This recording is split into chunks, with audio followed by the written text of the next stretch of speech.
안녕하세요. 이제 제 나이 30대 초반이 되었는데요. 결혼 전 남자친구를 만날 때부터 지금 제 옆에 있는 남자친구의 아빠 그러니까 시아버지와의 관계에 대한 인생 스토리를 들려드리고자 이렇게 사연을 보내게 되었습니다. 저는 그 당시 20대 후반으로 어느 중견 회사에 취직을 해서 열심히 일을 하고 있었는데 그 회사에 자주 오던 영업사원을 만나게 되었어요. 발주 담당이 저였기 때문에 그 영업사원과 자주 보게 되다 보니 자연스럽게 가까워지기 시작했습니다. 그 영업사원은 저에게 관심 있어 하는 행동과 표현들을 많이 했었고 사귀자는 고백으로 인해 연인 사이가 되었습니다. 남자친구는 저의 이상형도 아니었고 성격도 저와 잘 맞지는 않았지만 그래도 음식 취향과 속궁합이 너무 잘 맞았기 때문에 만남을 유지할 수 있었습니다. 사귄 지 8개월쯤 되었을 무렵 남자친구는 자기 집안 이야기를 해주었어요. 형제가 둘인데 위에는 2살 많은 형이 있고 형은 결혼을 해서 아버지와 함께 아버지 댁에서 살고 있다고 했습니다. 어머니는 췌장암 말기라서 시한부 인생을 사시며 요양원에 계시고 아버지는 바람기가 좀 있으셔서 예쁜 여자들을 좋아하는데 그 중에서도 글래머러스한 예쁜 여자를 특히 좋아하시고 그 예쁜 여자들하고 놀 때는 적당히 돈을 쓰시면서 인생을 즐기며 사신다는 거예요. 그리고 수시로 여자들을 바꾸며 생활하고 그 여자들도 6개월 이상은 절대 안 사귀신다고 하더라고요. 저는 그 얘기를 듣고 놀라서 농담 반 진담 반으로 오빠에게 말했습니다. 오빠 아버님 너무하신다. 어머님이 병으로 생사를 오가시는데 여자 만나는 걸 즐겨 하신다고? 게다가 그냥 여자도 아니고 가슴이 예쁜 여자라니 세상에 그럼 아버님께 인사드리러 가면 나 엄청 이뻐해 주시겠네. 오빠가 나보고 가슴이 정말 예쁘다고 맨날 칭찬해줬잖아. 이렇게 웃으며 말을 했더니 남자친구는 갑자기 정색하며 단호하게 말하더라고요. 행여나 우리 아버지 앞에서 치맛 같은 거 절대 입지 말고 특히 가슴 파인 옷이나 달라붙는 거 조심하도록 해. 알았지? 그러면서 시아버지의 재산에 대해 말을 꺼냈습니다. 아버지가 수십 년 전에 저렴하게 사놨던 논밭들이 관광단지로 개발돼서 땅 시세가 엄청나게 폭등했었거든. 그때 차익을 많이 남기셨고 500억 원대 부동산 갑부가 되신 거지. 현금도 상당히 보유하고 계시는데 문제는 자식들에게는 돈을 너무 아끼신다는 거야. 경제적 지원도 자식들 학비랑 결혼까지만 지원해 주시고 그 이후에는 자식들이 알아서 해야 한다고 아예 돈을 주지 않겠다고 선포하셨어. 저는 남자친구의 말을 듣고 머릿속으로 생각을 했습니다. 저희 집은 너무 가난했기 때문에 남자친구가 썩 마음에 들지 않았지만 남자친구 아버지의 재산에 큰 관심이 생기는 겁니다. 잘만 하면 제 인생도 역전할 수 있겠다는 생각이 제 머릿속을 스쳐 지나갔습니다. 그래서 저는 남자친구와 결혼하기로 마음먹었고 남자친구 아버지에게 무조건 잘 보이기로 했어요. 그리고 시아버지에 대해서 조사해보고 보기로 했습니다. 저는 남자친구 집 앞 마트 사장님이 아버님의 친구분이시란 얘기를 듣고 그분께 시아버지에 대해 여쭤보러 찾아갔더니 아버님은 힘이 정말 엄청나게 센 사람이라고 하시는 겁니다. 젊을 때는 물론이거니와 지금까지도 하루도 여자들과 보내지 않으면 못 사는 그런 남자라고 소문이 자자하게 났다고 하셨어요. 그러면서 마음에 든 여자에게는 모든 걸 올인할 정도로 열정적이시라며 저를 훔쳐보시면서 이렇게 말했습니다. 그 친구가 딱 좋아하는 스타일이 바로 아가씨 같은 스타일이야 말하면서 적당히 볼륨 그리고 약간 고양이 같은 스타일 이거 막 농담하는 게 아니라 그냥 그 친구 스타일이 그렇다는 거지. 아가씨 기분 나빴다면 내가 사과하지. 저는 얼굴이 화끈거려서 당황하며 얘기했습니다. 아, 저는 그 집 며느리가 될 사람이에요. 이렇게 말씀을 드리니 웃으시며 저에게 다가와 귓속말로 그러시더라고요.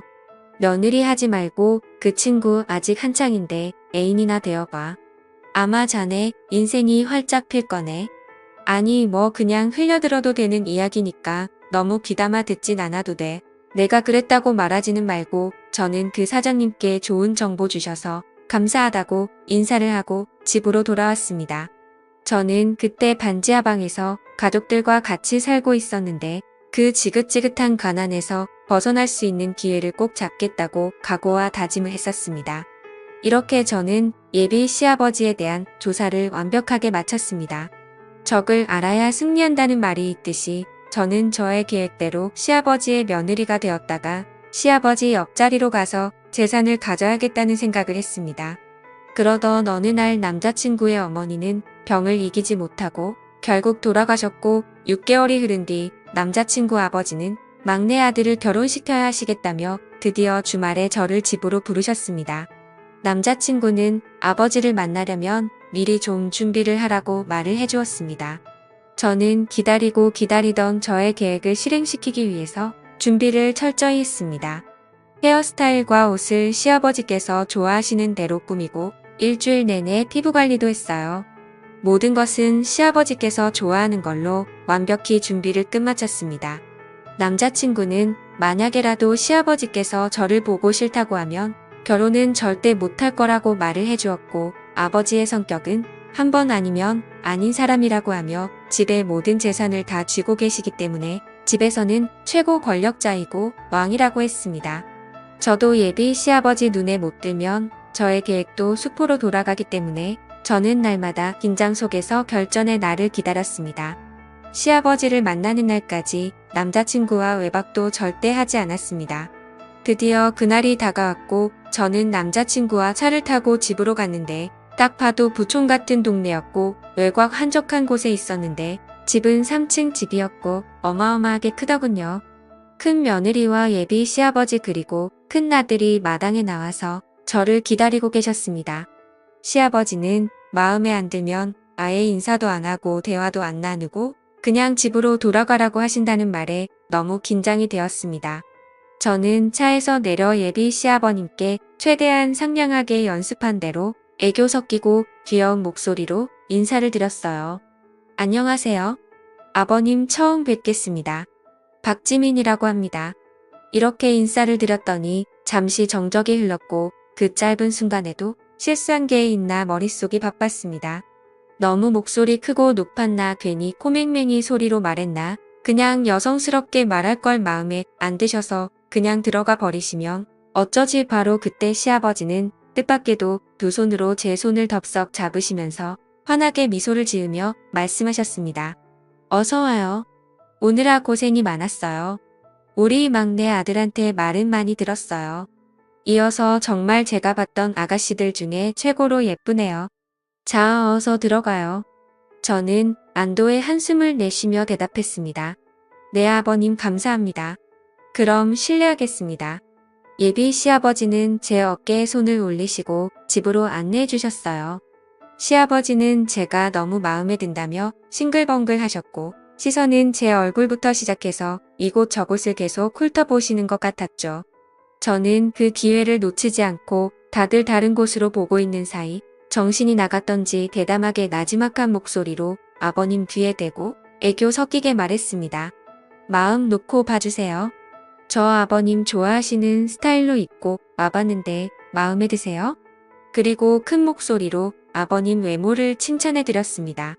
근데 아버님 정말 50대 맞으세요? 거짓말.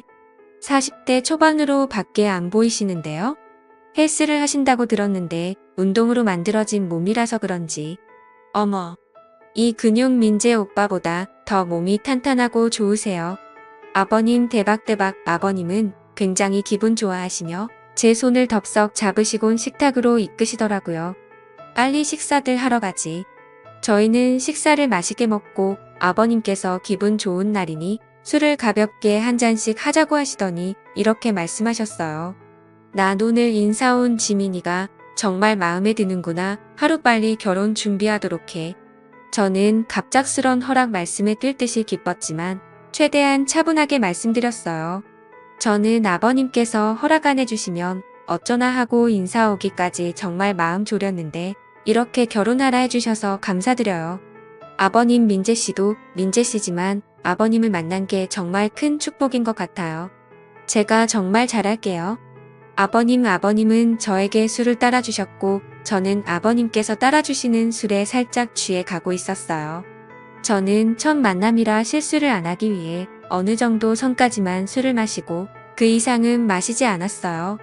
아버님은 저와 대화가 잘 된다면서 지금까지 자기가 만난 여자들 중에서 제가 최고라고 해주셨고 다시 한번 우리 식구가 된 걸 환영하고 고맙다고 하며 제 등을 두드려 주시고 앞으로 행복한 일들만 있을 거라고 해주셨습니다.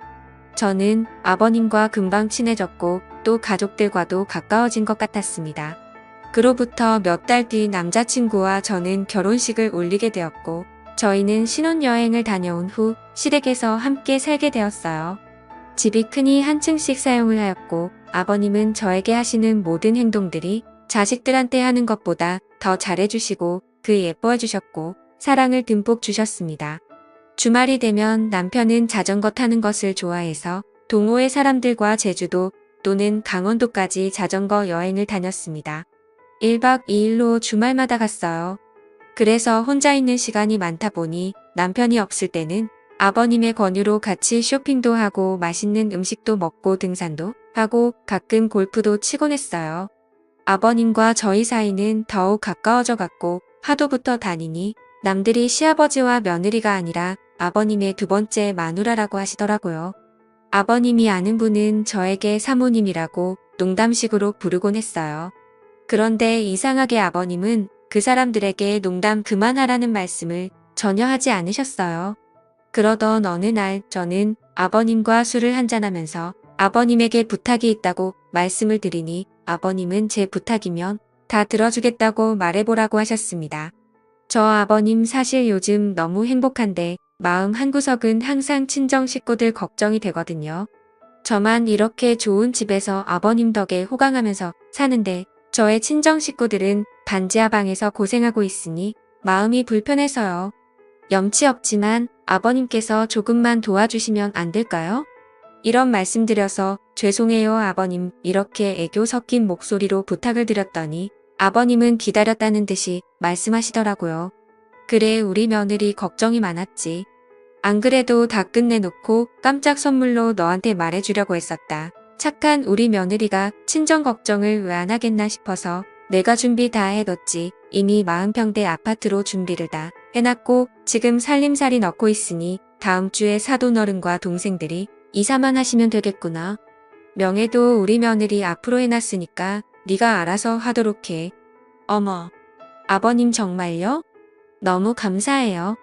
이거 꿈 아니죠? 저는 아버님이 너무 감사해서 저도 모르게 울면서 아버님 품에 안겨 버리고 말았고 아버님은 뭘 그런 거 가지고 우냐면서 저를 꽉 안아주시며 토닥여 주시는데 아버님의 품은 너무 따뜻했습니다. 저는 이때다 싶어 아버님께 애교 섞인 말로 얘기했습니다. 아버님, 이제 다른 여자들 안 만나시면 안 돼요. 그 대신 제가 아버님께서 원하시는 대로 다 해드릴게요. 아버님은 저만 보셨으면 좋겠거든요. 아버님은 웃으시면서 제 머리를 쓰다듬으시며 말씀하셨어요. 다른 여자들 만나서 즐기는 재미로 사는데 우리 예쁜 며느리가 그 빈자리 채워준다는데 한번 생각해 봐야지. 그리고 아버님은 그 이상의 선을 넘지 않고 금단의 선을 잘 지키셨습니다. 아주 멋진 아버님이셨어요. 다음날 부모님께 이사갈 준비하면 안 된다고 자초지장을 말했더니 울먹이시며 고맙다고 하셨습니다. 그때 전화기가 울리는데 강원도로 자전거 여행을 갔던 남편의 동호회 회장님의 번호였고 바로 전화를 받으니 남편이 자전거를 타다가 뒤에서 오는 1톤 트럭과 부딪혀 지금 병원에서 사경을 헤매고 있다는 것이었습니다. 저는 충격 속에 울며 아버님께 전화를 드렸고 함께 차를 타고 강원도로 급히 올라가 병원에 도착하니 이미 남편은 하늘나라로 떠나버리고 말았더라고요. 결혼한 지 얼마 안 된 신혼인데 너무나 슬펐습니다. 아버님과 저는 죽은 남편을 붙잡고 대성통곡을 하였고 서울로 돌아와 남편의 장례를 치렀습니다. 저는 30대 초반의 젊은 나이에 혼자가 되어버리고 말았습니다. 막상 남편이 너무 일찍 저 세상으로 가버려서인지 저는 이제 어떻게 살아야 할지 막막하더라고요. 그 순간에도 제가 세웠던 계획에 차질이 생기지 않을까 하는 못된 걱정도 들었어요. 아버님께서 갑자기 제가 마음에 안 든다며 집에서 나가라고 하실지도 모르고 빈털터리로 쫓겨날 것 같았습니다. 남편은 가진 돈도 별로 없었기 때문에 당장은 아버님 댁에서 살 수밖에 없었거든요. 그때 아버님은 저를 부르시더니 이렇게 말씀하셨어요. 내 남편은 널 놔두고 하늘로 갔지만 이제부터 내가 너의 남편 역할을 할 테니 이 집을 절대 나가지 말고 여기서 나랑 같이 살도록 하자. 저는 제가 하고 싶었던 말을 아버님께서 말씀해 주셔서 안도하며 그 말씀을 듣자마자 아버님 품에 안기면서 얘기했습니다. 어머 아버님 너무 감사해요. 제가 잘할게요. 아버님 지금 살고 있는 집은 큰아들에게 주고 다른 집이 하나 있으니 그곳에 가서 같이 살자고 했습니다. 그렇게 남편이 죽고 1년이 지난 후에 아버님과 함께 새로운 집으로 이사를 가게 되었죠. 그 집은 지금 살고 있는 집보다 비교가 안 될 정도로 더 크고 웅장한 집이었습니다. 아버님은 이미 저하고 살 수 있도록 저에게 맞게 인테리어와 가구를 해놓으셨더라고요.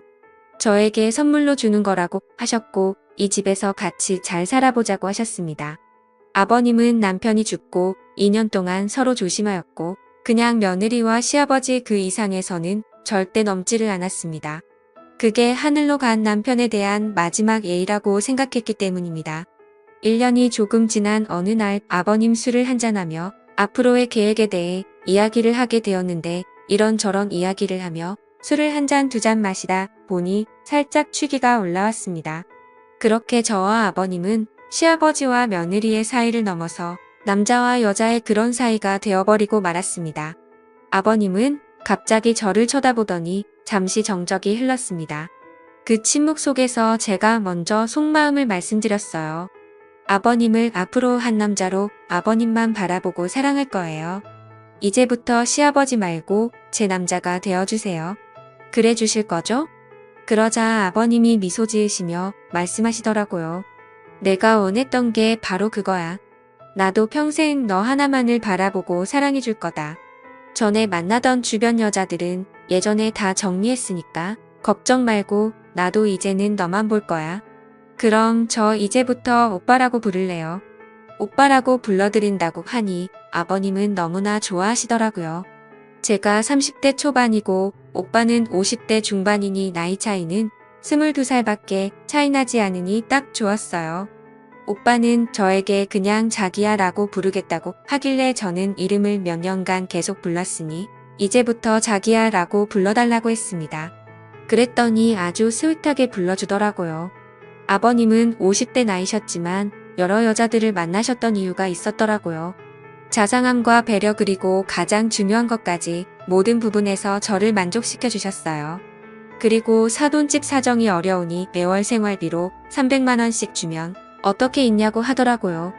저는 오빠에게 성의를 조금만 더 보여달라고 했습니다. 역시나 통이 큰 오빠는 기분이다 알았어 하며 500만 원씩 저희 집에 생활비로 보내겠다고 했어요. 제가 결혼 전 계획했던 대로 시아버지를 내 남자로 만들었고 앞으로 재산도 차지하게 될 것이며 인생 역전을 했습니다.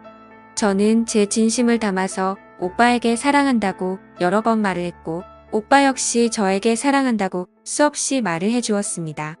남들은 저희들에게 며느리와 시아버지가 붙어 먹었다고 욕을 하시겠지만 이렇게 되어버린 걸 어떻게 하겠어요. 우리 주변에 은근히 이런 일이 정말 많이 벌어질 거라고 저는 생각합니다. 여러분들도 이해해 주시길 바라요. 그리고 다시는 지하 단칸방 삶을 살아가고 싶진 않은 제 마음도 알아주세요. 오빠와 저는 이왕 이렇게 된 거 행복하게 잘 살아볼 테니 욕보다는 응원 말씀 부탁드려요. 제 사연을 읽어주셔서 감사합니다. 오늘의 사연은 여기까지입니다. 구독과 좋아요, 알림 설정 부탁드립니다.